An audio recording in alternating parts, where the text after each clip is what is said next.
This is the Improved Photography Podcast, episode number 164. Hey everybody, and welcome back to the Improved Photography Podcast. Today I am joined by Scott Robert Lim. Hey Scott, welcome to the show. Hey, thanks for having me, Jim. Well, Scott has been a professional photographer for the last 15 years and does incredible photography, especially his portrait work, and has done classes on Creative Live, who's been an advertiser on our podcast and does workshops all over the world. So we're excited to have you here on the show. Well, we have a bunch of questions that have come in over the last, really just couple hours. The pace on our Improved Photography Facebook group is really picking up with questions over there.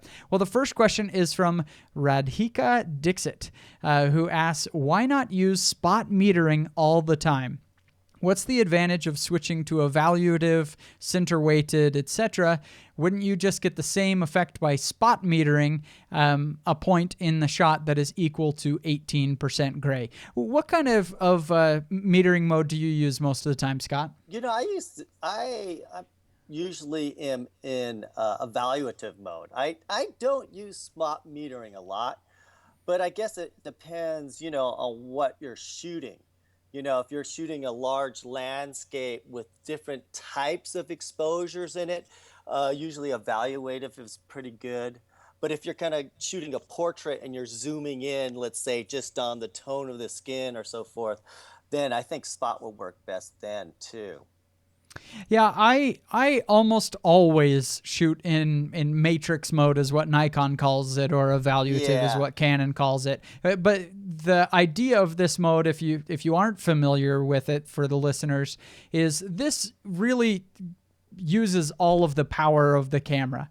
What it's doing is it's analyzing the image, the brightness levels of each area of the photo, and then it compares that brightness profile. There's a large white spot in the middle, or let's say there's it's bright on the top, dark on the bottom, really, really bright spot in the sky, and it has a database of different brightness profiles in the camera that it's going to run that against, and it's going to determine the proper exposure for the photo based on that brightness profile. And it's really, really smart. And I mean, they're very, very good. And so that's the way that I like to shoot as well. Yeah, and the camera figures it out all within like a split second, which is pretty amazing. And I think, because we're in the digital age, I don't think it's, you can always look and chimp and look at the back of your screen and make an adjustment if you need to. But I'm always in that matrix mode myself. Now, a lot of photographers don't. In fact, our own Nick Page, I know, is always shooting. I don't know if he always shoots in spot, but very often he's shooting in spot metering. And that works differently. It takes away all the brains of the camera. And all that really does is wherever you're putting your focus point, it's getting the exposure of that area, and it's selecting the overall exposure for the whole image based on that one spot, hence the name, right? And that has some advantages. For example, if we're shooting a bride, let's say I want to shoot just a headshot. When I spot meter on the bride's face, the exposure is going to be right for the face, and we don't care what the background does. If the background blows out, that's fine a lot of times. Right. But then we zoom out a little bit, and now we see a large white wedding dress in the picture. And that large white wedding dress changes the exposure. Most importantly, it changes the exposure of the face, right? And we don't want to change the exposure for the face. We want to leave that face the proper exposure. So that's an example of a time where spot metering really does have some advantages, but I find that it has more disadvantages than it has advantages in most situations. For example, let's say you get your focus point a little bit to the right and it hits the white skin if she has white skin, or a little bit to the left, and now we hit the dark pupil. And the exposure's constantly going to change because we've removed all the intelligence from the camera. And another thing is, when I focus, I often focus on a contrasty tone. Like, because your camera will focus faster. Let's say if you're putting that focus point right in between the hairline and the skin, And you're right. And if you actually, if you're in spot metering and you kind of click on the hair, which could be darker than the skin, you're going to get a completely different metering than hitting the skin. Right. And so you're going to be kind of back and forth. I tried using spot metering early in my career. I just found that it was just like kind of like all over the map.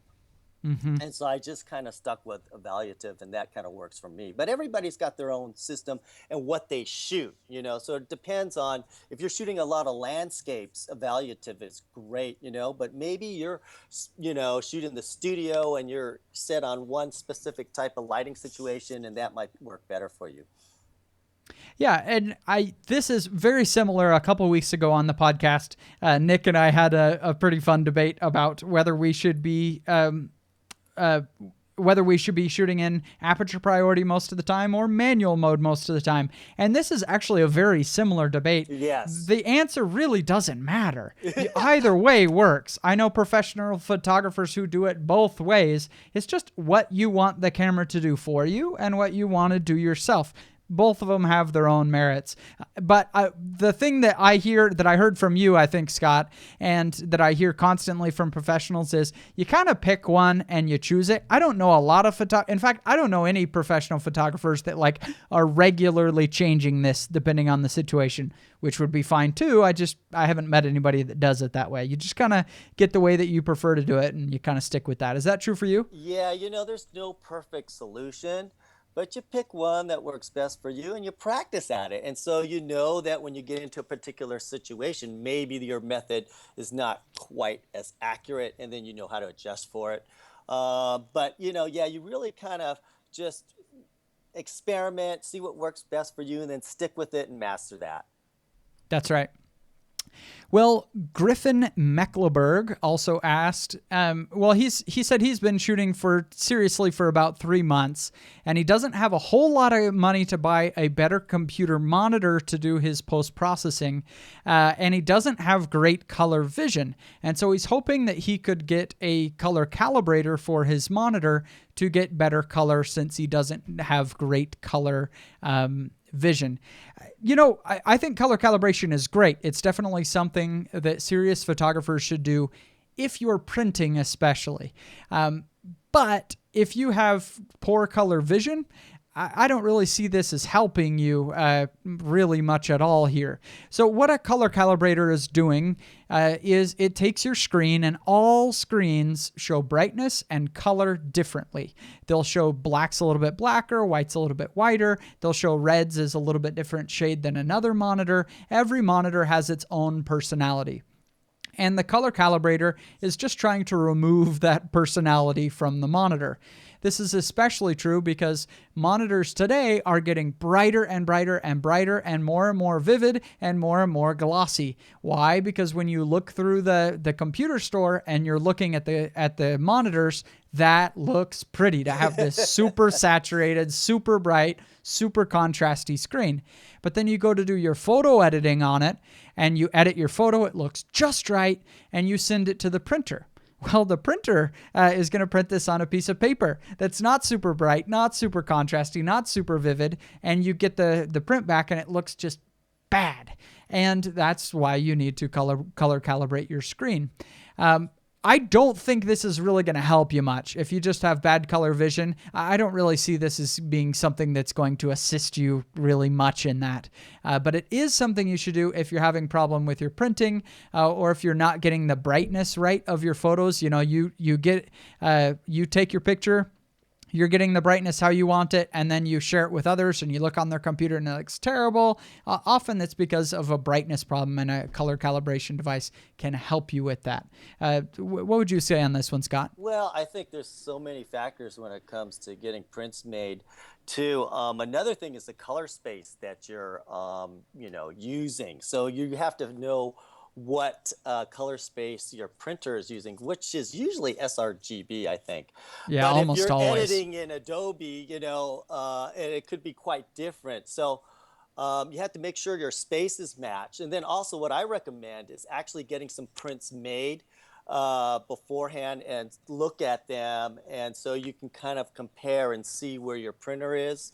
because it could be, you know, if you get a lot of prints made and let's say it's for a client and you've never tested it, that could be a big mistake and cost you a lot of money.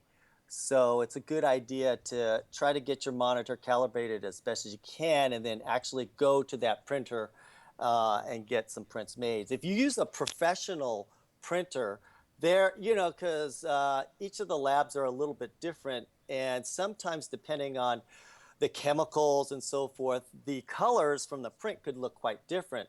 But professional printers have to, they're a little bit more attentive of being right on, you know. So there's great consistency with them.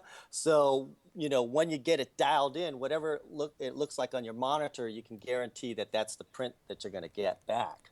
And that's very important.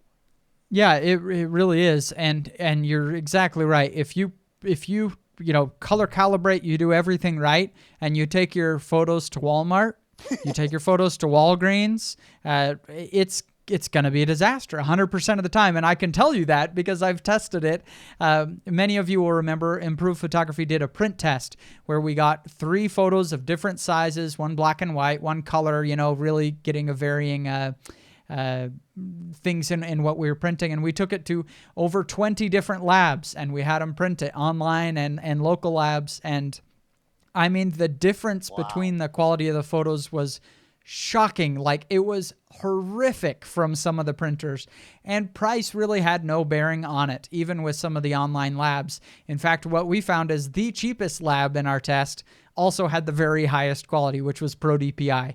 And the most expensive, which was, I can't remember if it was Snapfish or Shutterfly, had the worst quality of them all. It's just interesting. So after you get your screen calibrated, you get your file, go to a good lab. Yeah. I don't really care which one it is, but get a good, you know, go to Nations, go to WHCC, go to a good quality, good quality printer.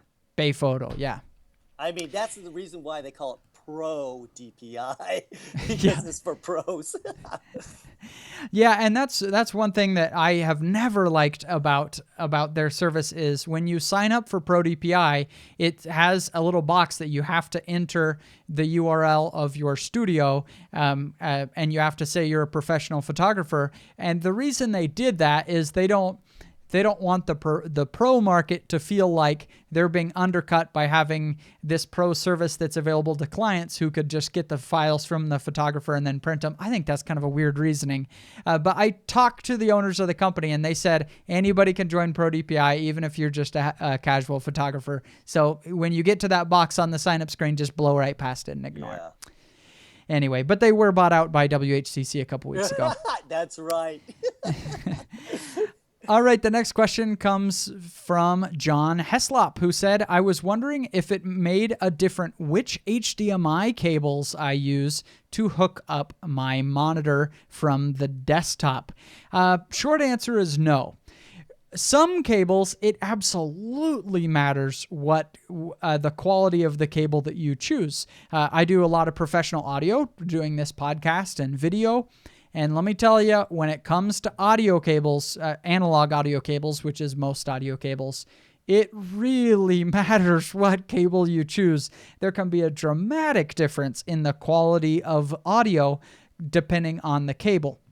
But that's an analog signal that it's passing along.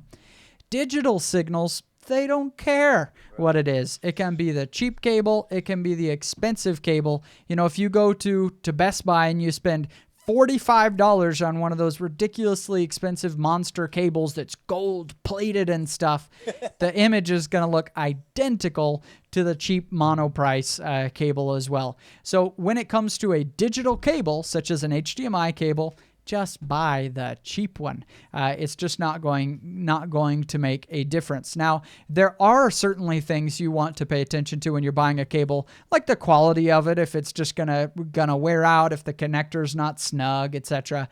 You know, build quality issues.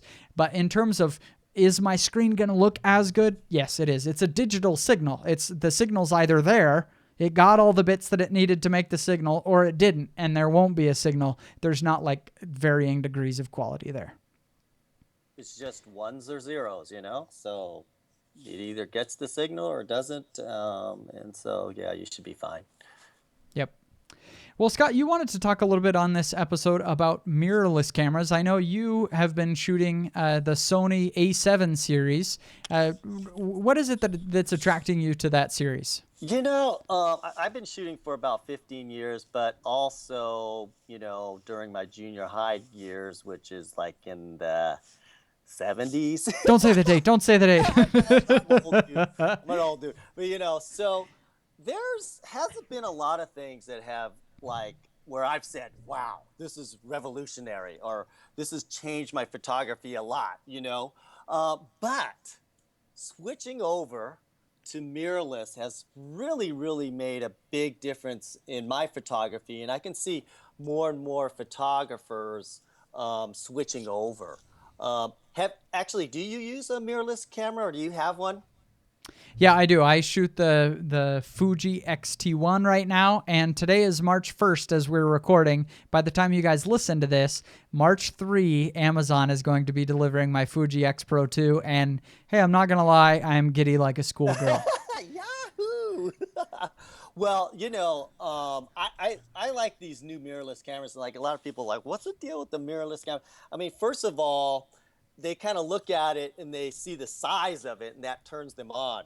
So they are a very small format. And when you're like me, I do a lot of my jobs, my weddings were a lot destination weddings, and the more gear I could get, because you're limited on the amount of weight and so forth you could pack. When you're limited on that, and you've got these very small cameras, man, I can pack so much in such a smaller area. It's great for the travel photographer and for the photographer who does a lot of destination work. And just, the weight alone, I've been doing wedding photography for 15 years and you got two bodies on you with big lenses and you could have a flash on top of that, and you wear that around for 12 hours a day and that could really wear on your back. So I love the smaller format in regards to just weight, and carrying two bodies is really beneficial from a health perspective. And the size is great too. So size does matter. I love that small size.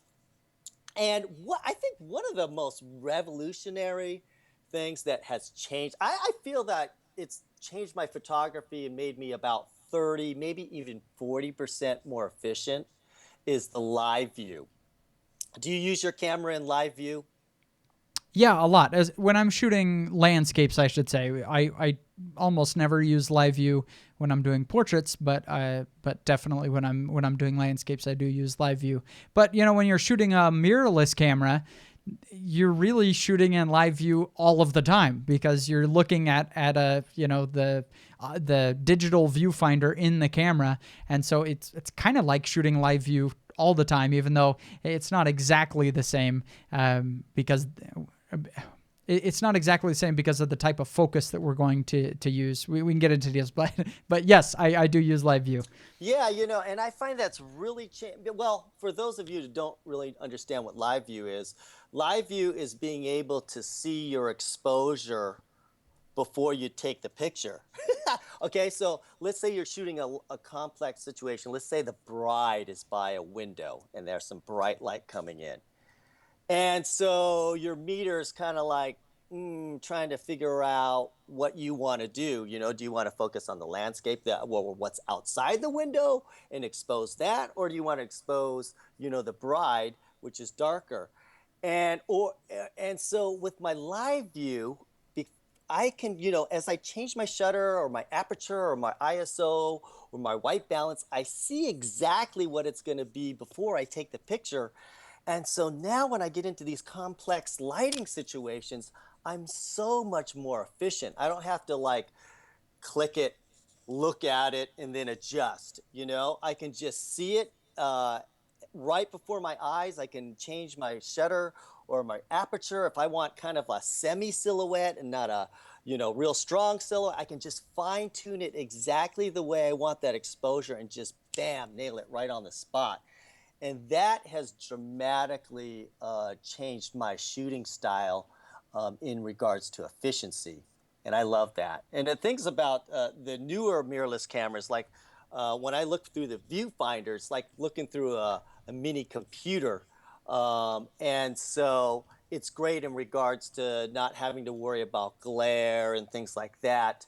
Whereas when I take the picture, I can set my camera so that image pops up right into my viewfinder and I can see exactly the photo that I took, which is very handy. And so I just love the live view, and it's made me a lot faster in regards to shooting in complex lighting situations. And another thing is, another feature that I love on these mirrorless cameras that I have, the Sony one, is actually, and a lot of other cameras have this, but the tilt screen. And listen, I'm a short Asian guy. I'm like 5'7", and I take a lot of portraits. And when you're a portrait photographer, you realize that shooting down on your subject is probably most of the time most pleasing. And so when you're, vertically challenged, shooting down on your subject sometimes can be a problem if you can't sit them down or if they're a lot taller than you. But because I use the tilt screen and the live view, I can look at the back of my camera and I can raise it over my head, and I can be 6 foot if I want to at that point.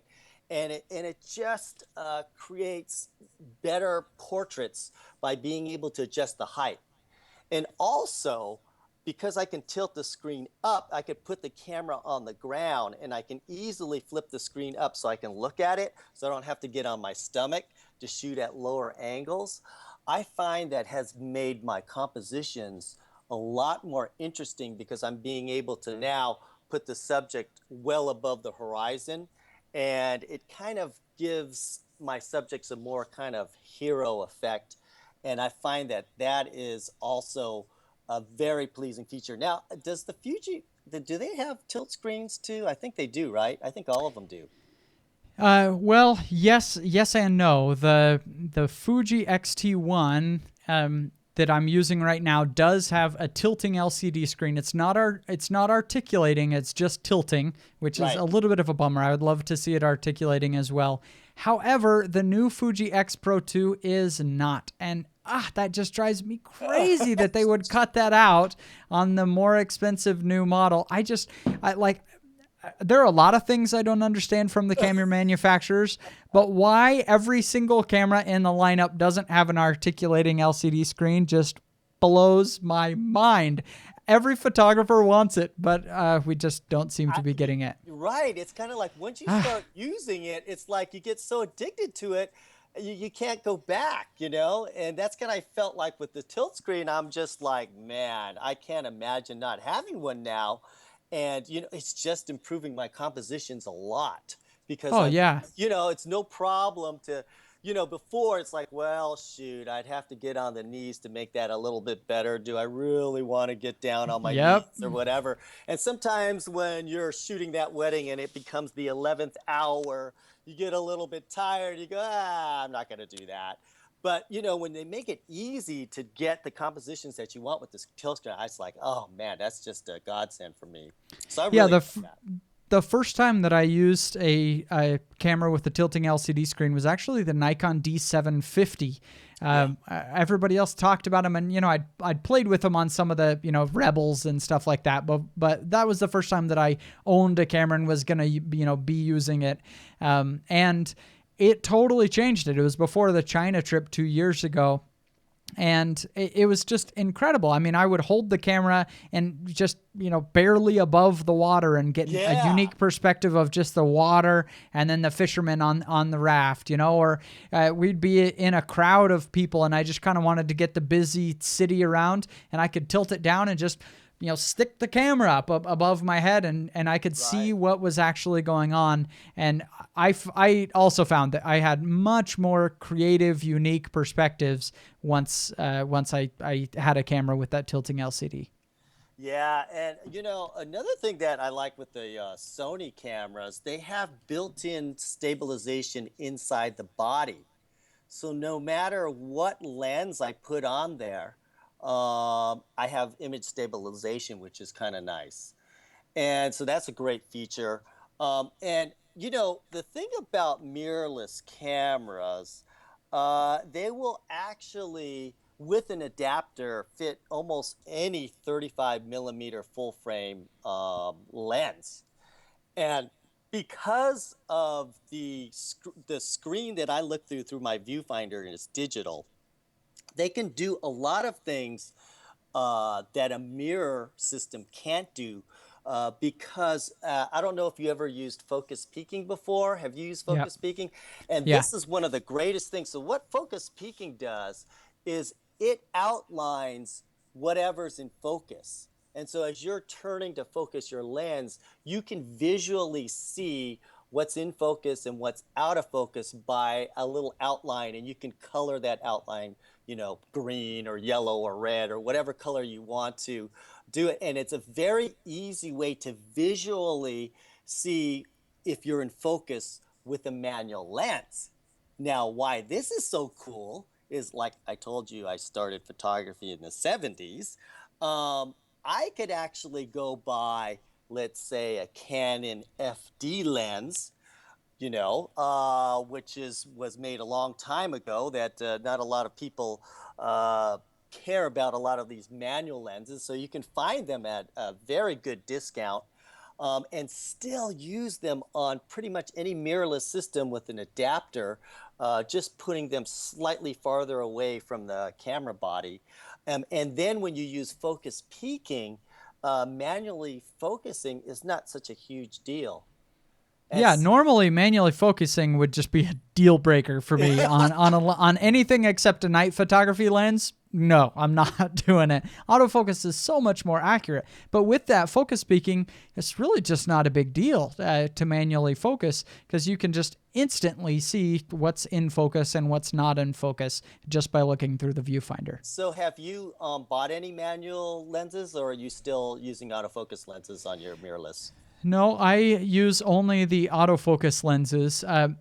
I will say one thing to at least be aware of if you're buying these manual lenses to use on a modern camera is not all film lenses. In fact, most film lenses did not have the same resolution that these modern cameras really demand. Now, it may seem a little bit odd to talk about the resolution of a lens. Usually, when we talk about resolution, we're talking about how many pixels are in the sensor. Well, your lens doesn't have that kind of, it has this many pixels. But resolution is a term that we use when we're talking about sharpness that refers to how fine of a detail that lens can render. So just as an example, let's say we're taking a picture of the grain on wood, and if we have a very sharp lens, it's going to show every little fiber on a little splinter in that wood. But a lens that is not as sharp, cannot resolve as much detail, doesn't have as high of a resolution, is just going to show a little stick sticking up there. It won't show the little splinters coming out of that little thing. So the issue is that when we're using these older film lenses, many of them, I don't know if I can say most, but a lot of them don't have enough resolution to match your 36, 40 megapixel sensor like we're seeing a lot. And so you get this 40.2 megapixel camera, and now you're using a lens that can really only resolve, let's say, 15 megapixels. And so even though your file is going to come out identical, it's still going to be the same size of file. When you actually zoom in, the detail isn't there. And so that's something to be aware. I'm definitely not saying you shouldn't do this. It's a great option. There are a lot of inexpensive lenses that make available for you, but it is something to be aware of before you make that purchase. I think for me, it's just a chance to try out different lenses without breaking the bank, So, like for example, if you weren't a 35 millimeter shooter, you can buy one of those lenses and try it out and see if you like it. And then, for me, if I like a particular lens length and a particular lens that I like, I usually do go ahead and buy the more expensive version of it. But I just like the fact that Mirrorless allows you to buy these $30, $40 lenses. And you know what? I've made some pretty darn good images off these things, especially maybe because I shoot a lot of times, portraits where I like that shallow depth of field. So maybe the resolution is quite not as critical. But I found that I've had a really good success from some of these lenses, and people actually couldn't really tell that they're quite surprised when I say, "Oh yeah, that's a $40 lens." Mm-hmm. And I've had some published in magazines and so forth too. So, but you are right. You got to watch out resolution and test it out first.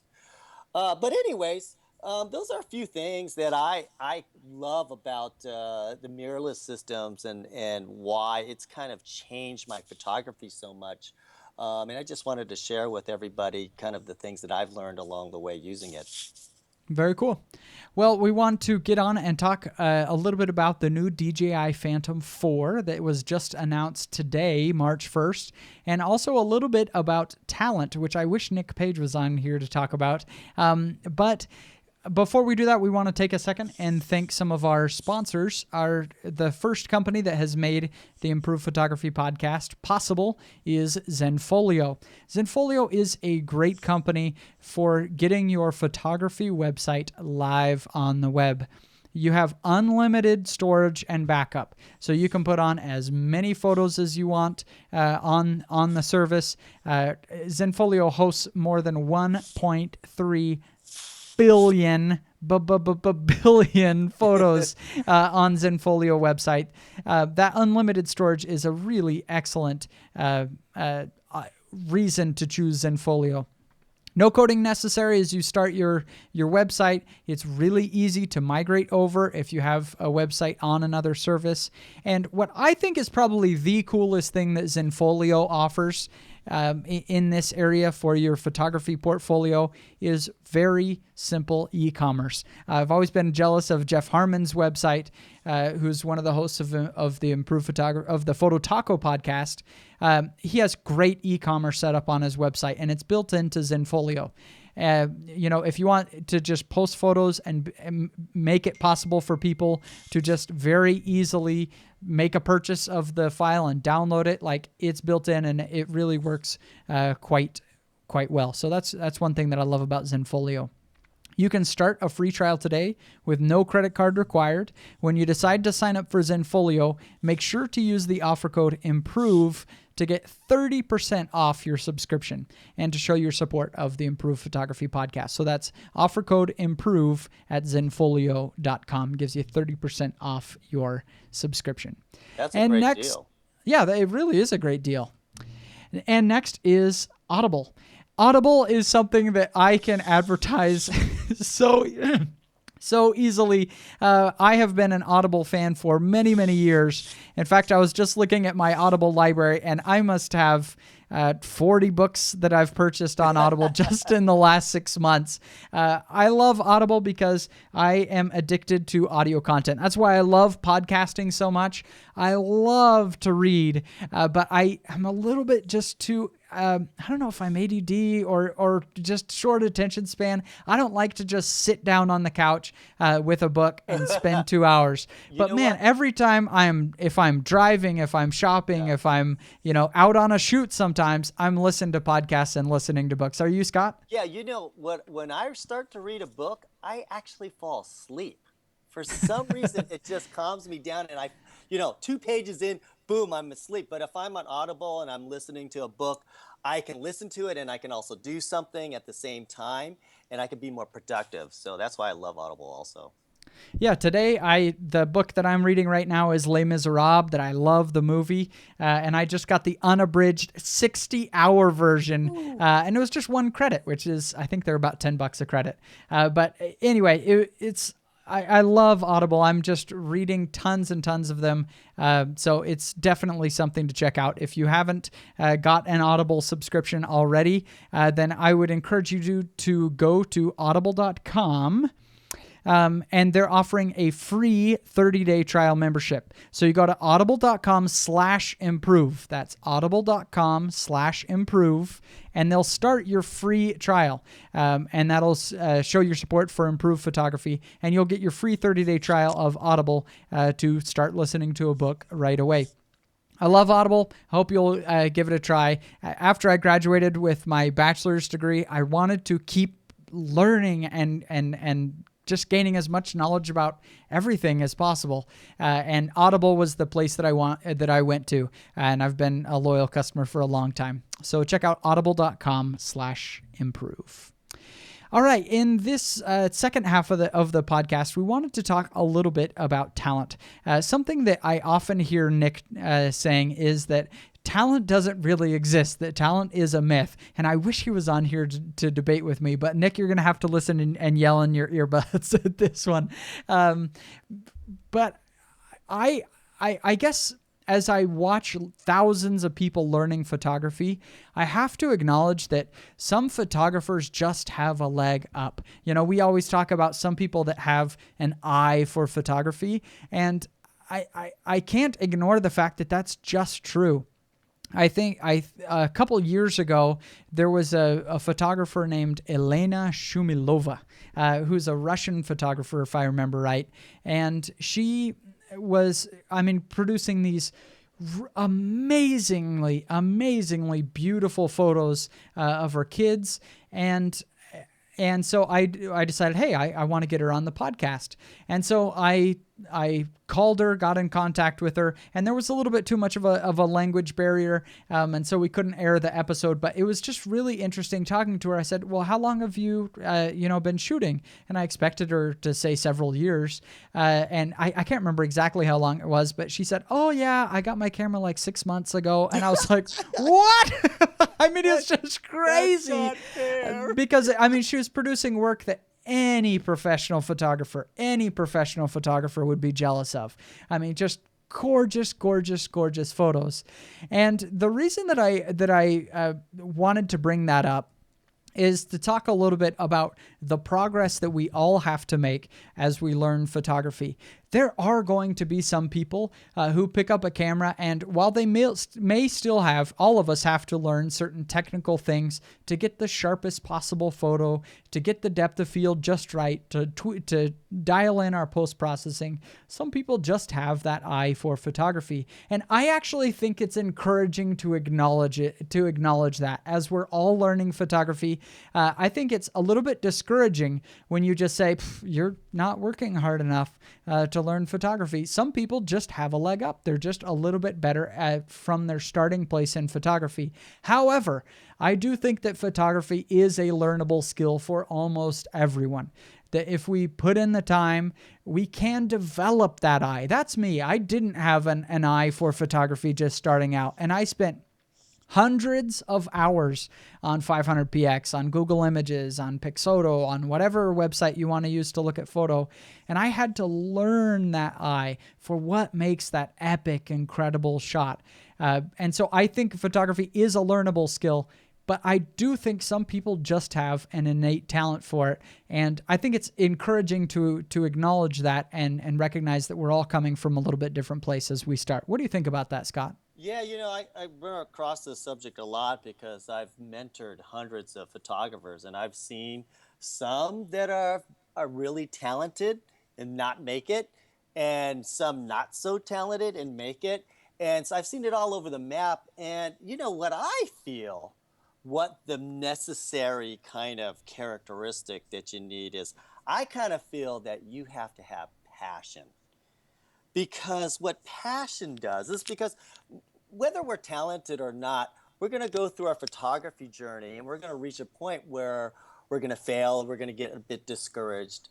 And what passion allows you to do is to keep pushing on when the rewards of your efforts are not that great or disappointing. And I think that's the true test. It's like when you can kind of get humbled or thrown to the ground, and you just say you did that, you go out and you did that wedding, and you just feel like you failed at it miserably. Now, the person who just fails and gives it up, they're probably not going to go too far. But that person who fails and says, you know what, I can fix this, I can move forward, I can get better. And they just love, because they just love photography. You know, it's their life. It's like the air that they breathe. They have to have it. And I find that those people who just really have a passion, whether they're talented or not talented, those guys really do well, and really use photography to kind of better their lives, and provide incomes for themselves, and to just be able to be more creative, and just feel good about creating work that represents them. Yeah, I think passion's a good word for it. The other element is hard work to learn photography. A, a while ago, I want to be a little bit vague in how I describe this, I guess. There was a student that I worked with pretty extensively on their photography, and this is a person who loved photography. I would say this person had a passion for photography, at least seemed to convey that. But the photos just never quite progressed the way that I wanted to see from this student. I mean, they just never, it was never that epic shot that you see it and you say, oh yeah, that's just beautiful. It just kind of always stayed at that nice, but just not there, you know?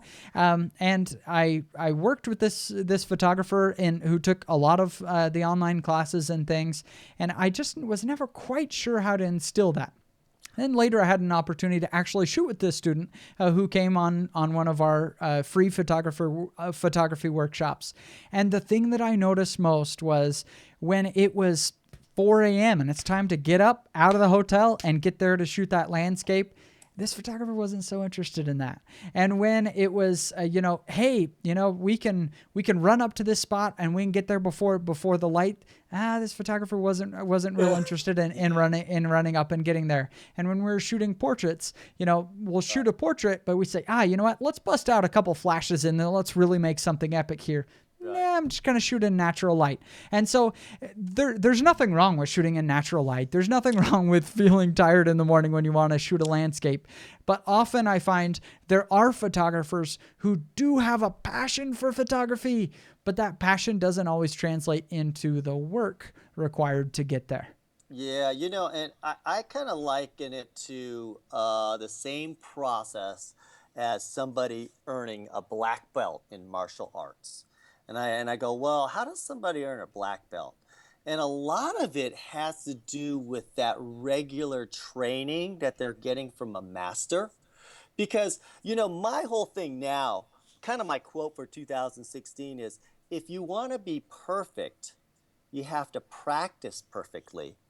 And I feel that a lot of people don't actually practice perfectly because they're not getting that rub against a master photographer to help them, to coach them on a regular basis, to help improve them as they're growing.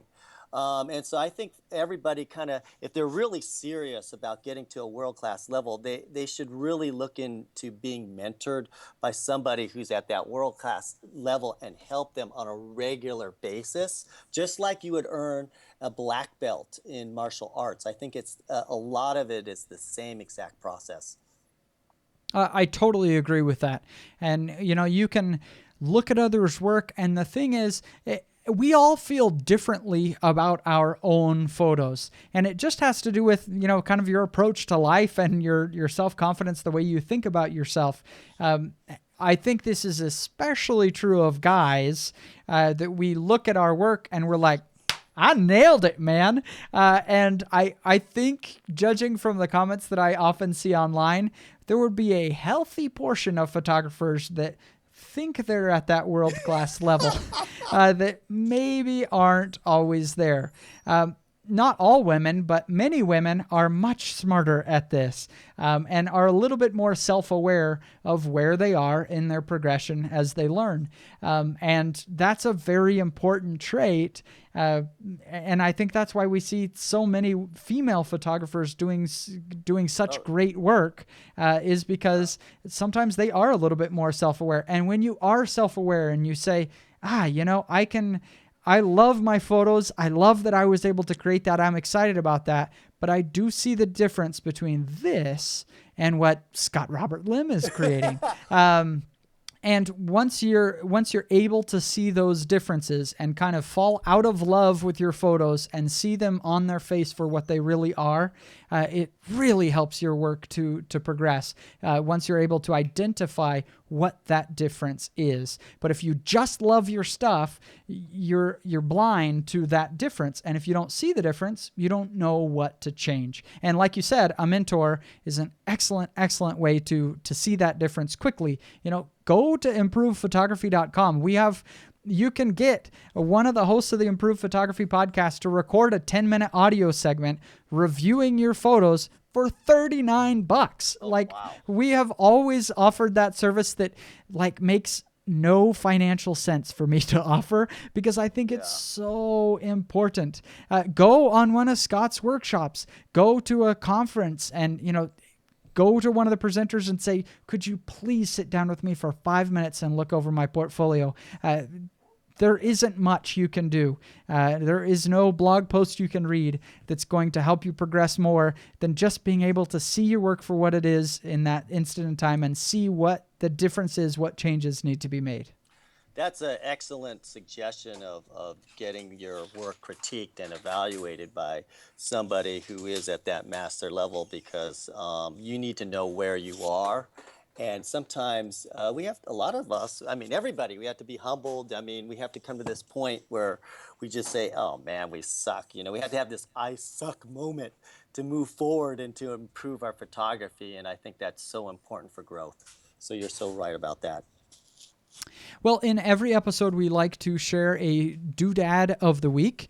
And my doodad for this week is the DJI Phantom version 4. I mentioned a couple of weeks ago on the podcast that I was returning my DJI Phantom version 3 because I bought it, and then within the 30-day return window, I saw the leaked information that the Phantom 4 was going to be announced, and it has.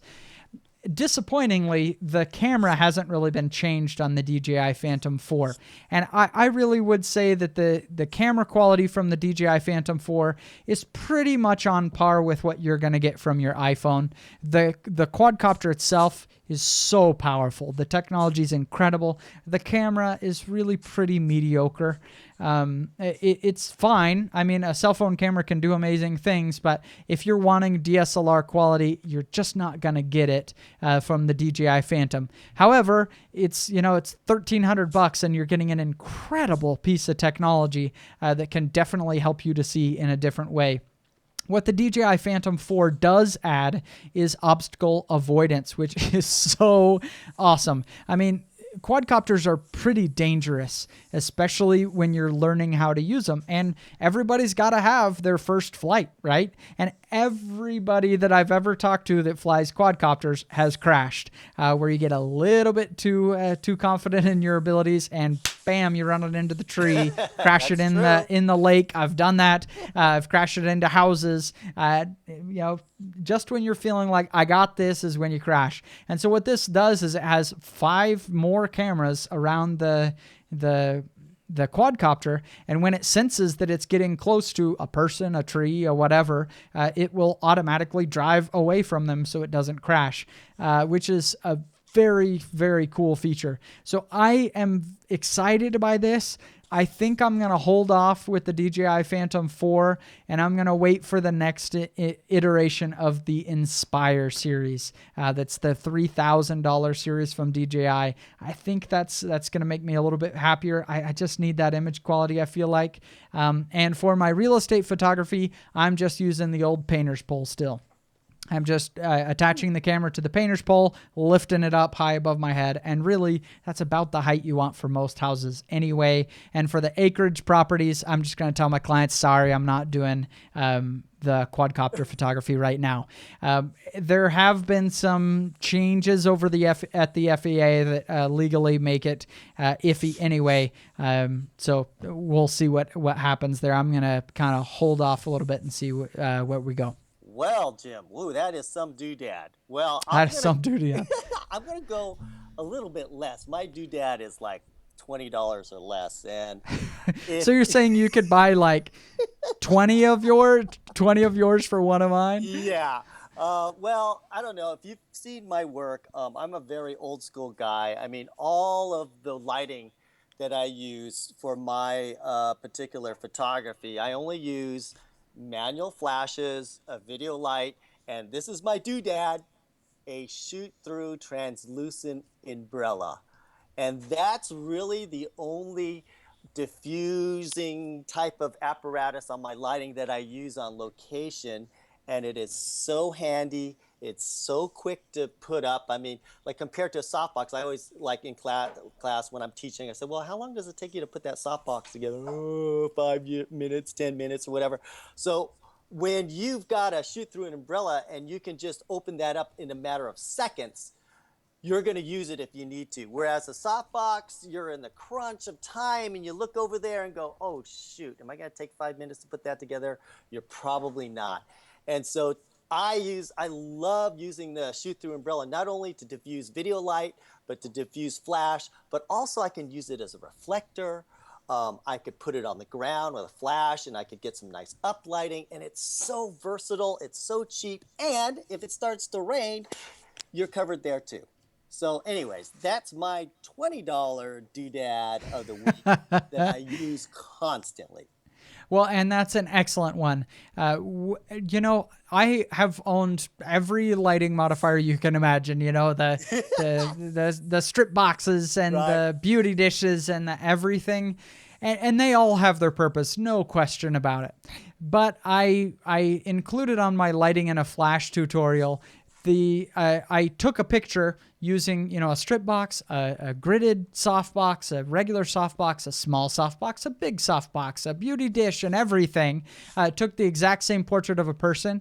And I mean, when you actually see the difference between the lighting modifiers, we're talking tiny. We're talking about tiny differences between them. And sometimes that's important. If you really want to get it in, Right. those are useful tools.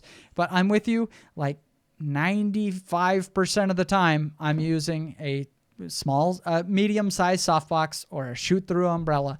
And if you know how to use those light modifiers well, 99% of the looks that you see online from awesome flash photography, you can really recreate just fine. Definitely.